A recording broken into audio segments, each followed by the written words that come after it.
नमस्ते, मैं एमिली हूँ। कभी कभी एक हैमस्टर माँ अपने प्यारे छोटे बच्चों को देखती है और कहती है, मैं बस तुम्हें निगल जाना चाहती हूँ।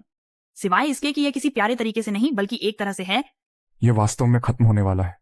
एक तरह से। और हमस्टर माएँ अकेली नहीं हैं। सुअर, कीड़े, पक्षी, सांप, प्राइमेट और मछलियां सभी कभी कभी अगली पीढ़ी को खा जाते हैं, जो अजीब है। सिर्फ इसलिए नहीं कि हम इंसान अपने बच्चों को खाना बहुत गलत मानते हैं, बल्कि इसलिए भी कि बच्चे पैदा करना लगभग सभी जीवन का प्राथमिक लक्ष्य है। इसलिए उन्हें और उनके द्वारा धारण किए गए जीन को खाना आत्म पराजय का अंतिम कार्य लगता है। लेकिन आत्म पराजित करने वाले आवेगों का खत्म होने का एक बहुत ही सीधा तरीका है। इसलिए यह तथ्य कि पशु जगत में कई प्रजातियां कभी कभी अपने बच्चों को खा जाती हैं, यह दर्शाता है कि यह कभी कभी एक सफल रणनीति हो सकती है। उदाहरण के लिए, हैमस्टर भीड़ को नियंत्रित करने के लिए बच्चों को खाने का इस्तेमाल करते हैं।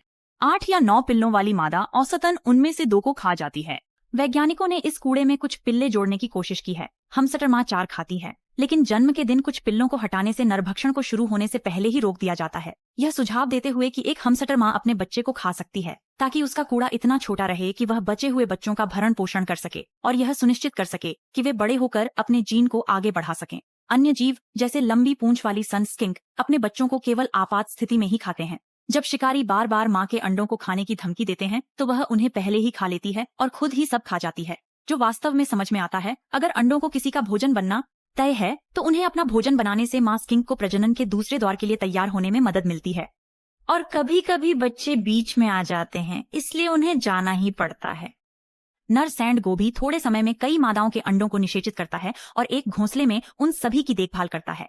दोबारा संभोग करने के लिए उसे अपने सभी अंडों के फूटने का इंतजार करना पड़ता है, इसलिए वह खुद को और अधिक के लिए मुक्त करने के लिए धीमी गति से चलने वाले अंडों का त्याग करता है। बच्चा पैदा करना। संक्षेप में, पशु जगत के सभी प्राणियों के लिए अपने जीन को आगे बढ़ाने के लिए आवश्यक संसाधनों, ऊर्जा और अवसरों को अधिकतम करने के लिए कभी कभी बच्चों के मेनू से ऑर्डर करना समझदारी भरा काम होता है।